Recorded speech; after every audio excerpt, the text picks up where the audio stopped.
Vladimir Ilyich Lenin. Imperialism, the highest stage of capitalism. The popular outline. 10. The place of imperialism in history. We have seen that in its economic essence imperialism is monopoly capitalism. This in itself determines its place in history, for monopoly that grows out of the soil of free competition, and precisely out of free competition, is the transition from the capitalist system to a higher socio-economic order. We must take special note of the four principal types of monopoly, or principal manifestations of monopoly capitalism, which are characteristic of the epoch we are examining. Firstly, monopoly arose out of the concentration of production at a very high stage. This refers to the monopolist-capitalist associations, cartels, syndicates, and trusts. We have seen the important part these play in present-day economic life. At the beginning of the 20th century, monopolies had acquired complete supremacy in the advanced countries, and although the first steps towards the formation of the cartels were taken by countries enjoying the protection of high tariffs, Germany, America, Great Britain, with her system of free trade, revealed the same basic phenomenon, only a little later, namely, the birth of monopoly out of the concentration of production. Secondly, monopolies have stimulated the seizure of the most important sources of raw materials, especially for the basic and most highly capitalist industries in capitalist society, the coal and iron industries. The monopoly of the most important sources of raw materials has enormously increased the power of big capital, and has sharpened the antagonism between capitalist and non-capitalist industry. Thirdly, monopoly is sprung from the banks. The banks have developed from modest middleman enterprises into the monopolists of finance capital. Some 3 to 5 of the biggest banks in each of the foremost capitalist countries have achieved a personal link-up between industrial and bank capital, and have concentrated in their hands the control of thousands upon thousands of millions which form the greater part of the capital and income of entire countries. The financial oligarchy, which throws a close network of dependence relationships over all the economic and political institutions of present-day bourgeois society without exception, such is the most striking manifestation of this monopoly. Fourthly, monopoly has grown out of colonial policy. To the numerous old motives of colonial policy, finance capital has added the struggle for the sources of raw materials, for the export of capital, for spheres of influence, i.e., for spheres for profitable deals, concessions, monopoly profits and so on, economic territories in general. When the colonies of the European powers, for instance, comprised only 1/10 of the territory of Africa as was the case in 1876, colonial policy was able to develop, by methods other than those of monopoly, by the free grabbing of territories, so to speak. But when 9/10 of Africa had been seized by 1900, when the whole world had been divided up, there was inevitably ushered in the era of monopoly possession of colonies and, consequently, of particularly intense struggle for the division and the redivision of the world. The extent to which monopolist capital has intensified all the contradictions of capitalism is generally known. It is sufficient to mention the high cost of living and the tyranny of the cartels. This intensification of contradictions constitutes the most powerful driving force of the transitional period of history, which began from the time of the final victory of world finance capital. Monopolies, oligarchy, the striving for domination and not for freedom, the exploitation of an increasing number of small or weak nations by a handful of the richest or most powerful nations, all these have given birth to those distinctive characteristics of imperialism which compel us to define it as parasitic or decaying capitalism. More and more prominently there emerges, as one of the tendencies of imperialism, the creation of the rentier state, the usurer state, in which the bourgeoisie to an ever-increasing degree lives on the proceeds of capital exports and by clipping coupons. It would be a mistake to believe that this tendency to decay precludes the rapid growth of capitalism. It does not. In the epoch of imperialism, certain branches of industry, certain strata of the bourgeoisie and certain countries betrayed, to a greater or lesser degree, now one and now another of these tendencies. On the whole, capitalism is growing far more rapidly than before, but this growth is not only becoming more and more uneven in general, its unevenness also manifests itself, in particular, in the decay of the countries which are richest in capital. Britain.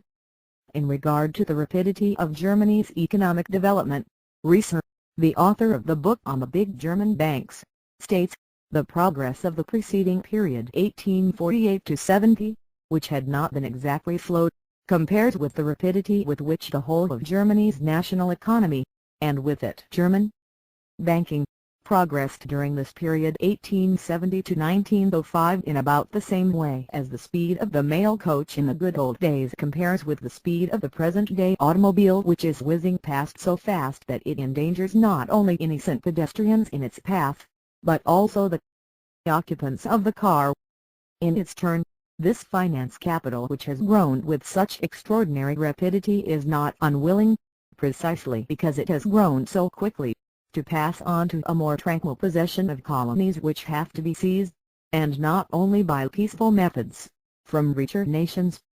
In the United States, economic development in the last decades has been even more rapid than in Germany, and for this very reason, the parasitic features of modern American capitalism have stood out with particular prominence.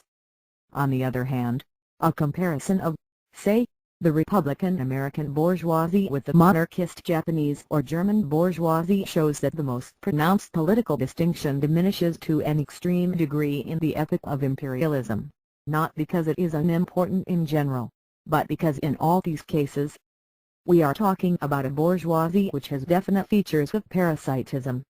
The receipt of high monopoly profits by the capitalists in one of the numerous branches of industry, in one of the numerous countries, etc., makes it economically possible for them to bribe certain sections of the workers, and for a time a fairly considerable minority of them, and win them to the side of the bourgeoisie of a given industry or given nation against all the others. The intensification of antagonisms between imperialist nations for the division of the world increases this urge. And so there is created that bond between imperialism and opportunism, which revealed itself first and most clearly in Great Britain, owing to the fact that certain features of imperialist development were observable there much earlier than in other countries. Some writers, L. Marteau, for example, are prone to wave aside the connection between imperialism and opportunism in the working class movement, a particularly glaring fact at the present time, by resorting to official optimism. Lockoutski and Huysmans like the following: the cause of the opponents of capitalism would be hopeless if it were progressive capitalism that led to the increase of opportunism, or, if it were the best paid workers who were inclined towards opportunism, etc. We must have no illusions about optimism of this kind. It is optimism in respect of opportunism. It is optimism which serves to conceal opportunism. As a matter of fact, the extraordinary rapidity and the particularly revolting character of the development of opportunism is by no means a guarantee that its victory will be durable. The rapid growth of a painful excess on a healthy body can only cause it to burst more quickly and thus relieve the body of it. The most dangerous of all in this respect are those who do not wish to understand that the fight against imperialism is a sham and humbug unless it is inseparably bound up with the fight against opportunism. From all that has been said in this book on the economic essence of imperialism, it follows that we must define it as capitalism in transition, or, more precisely, as moribund capitalism. It is very instructive in this respect to note that bourgeois economists, in describing modern capitalism, frequently employ catchwords and phrases like interlocking, absence of isolation, etc. In conformity with their functions and course of development, banks are not purely private business enterprises, they are more and more outgrowing the sphere of purely private business regulation. And this very research, whose words I have just quoted, declares with all seriousness that the prophecy of the Marxists concerning socialization has not come true. What then does this catchword interlocking express?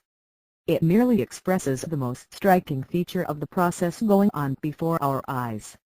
It shows that the observer counts the separate trees, but cannot see the wood. It slavishly copies the superficial, the fortuitous, the chaotic. It reveals the observer as one who is overwhelmed by the mass of raw material and is utterly incapable of appreciating its meaning and importance. Ownership of shares, the relations between owners of private property interlock in a haphazard way. But underlying this interlocking, its very base, are the changing social relations of production. When a big enterprise assumes gigantic proportions, and, on the basis of an exact computation of mass data, organizes according to plan the supply of primary raw materials to the extent of 2/3, or 3/4, of all that is necessary for tens of millions of people, when the raw materials are transported in a systematic and organized manner to the most suitable places of production, sometimes situated hundreds or thousands of miles from each other, when a single center directs all the consecutive stages of processing the material right up to the manufacture of numerous varieties of finished articles, when these products are distributed according to a single plan among tens and hundreds of millions of consumers. The marketing of oil in America and Germany by the American Oil Trust. Then it becomes evident that we have socialization of production, and not mere interlocking. That private economic and private property relations constitute a shell which no longer fits its contents, the shell which must inevitably decay if its removal is artificially delayed, the shell which may remain in the state of decay for a fairly long period if, at the worst, the cure of the opportunist access is protracted, but which will inevitably be removed. The enthusiastic admirer of German imperialism, Schultz Evernutz, exclaims, "Once the supreme management of the German banks has been entrusted to the hands of a dozen persons, their activity is even today more significant for the public good than that of the majority of the ministers of state." The interlocking of bankers, ministers, magnates of industry and rentiers is here conveniently forgotten. If we imagine the development of those tendencies we have noted carried to their logical conclusion, we will have the money capital of the nation united in the banks, the banks themselves combined into cartels, the investment capital of the nation cast in the shape of securities. Then the forecast of that genius Saint-Simon will be fulfilled. The present anarchy of production, which corresponds to the fact that economic relations are developing without uniform regulation, must make way for organization in production.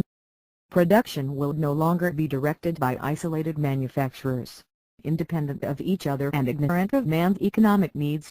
That will be done by a certain public institution. The Central Committee of Management, being able to survey the large field of social economy from a more elevated point of view, will regulate it for the benefit of the whole of society, will put the means of production into suitable hands, and above all will take care that there be constant harmony between production and consumption. Institutions already exist which have assumed as part of their functions a certain organization of economic labor, the banks. We are still a long way from the fulfillment of Saint-Simon's forecast, but we are on the way towards it. Marxism, different from what Marx imagined, but different only in form. Footnote 1. A crushing refutation of Marx indeed, which retreats a step from Marx's precise, scientific analysis to Saint-Simon's guesswork, the guesswork of a genius, but guesswork all the same. Notes. 1 Grundrisse der Sozialökonomik, S. 146. Lenin,